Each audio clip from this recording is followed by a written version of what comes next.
My question is to the Prime Minister. Radical extremism, Islamist and other forms, is a threat to Jewish Australians and all Australians, as we saw so devastatingly in Bondi on December 14.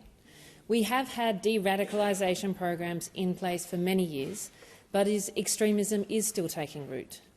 How does the government measure the current effectiveness of these de-radicalisation programs, and how effective are these programs at all? We do have the Richardson Review and part of the Royal Commission coming up, but is the government planning to take any other actions in terms of de-radicalisation in particular before then? Thank you. I will ask the Minister to supplement, but I would say that radical Islamic extremism is a major problem. We know that is the case.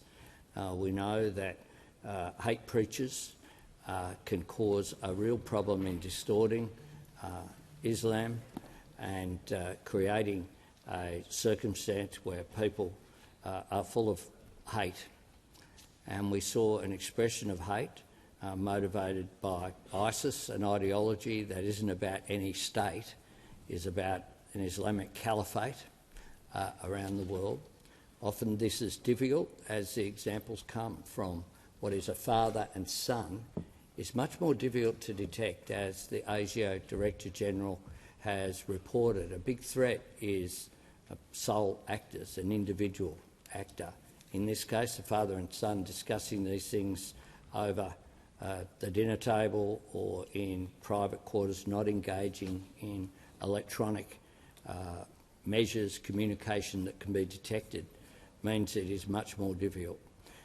But the government has a range of programs. That is certainly something as well that the Richardson Review will look at, and I'll ask the Minister to supplement. The Leader of the House.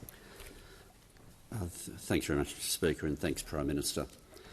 The counter-terrorism and violent extremism strategy was released again last year, where we renewed the different programs that we run.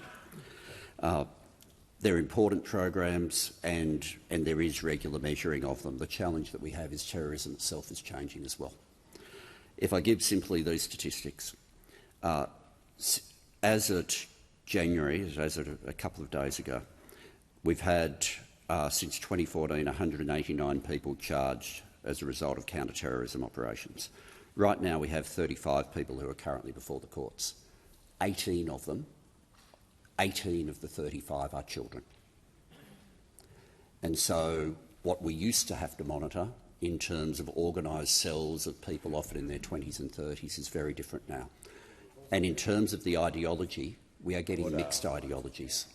We're getting seriously mixed ideologies. So you'll have someone, for example, whose ideology will be a mixture of Nazism, of the sort of radicalisation that you've just described, and environmentalism. And this will all be mixed up where the only common theme is violence. That does mean for our agencies the threat now is more complex. People are radicalising younger and faster and predominantly online.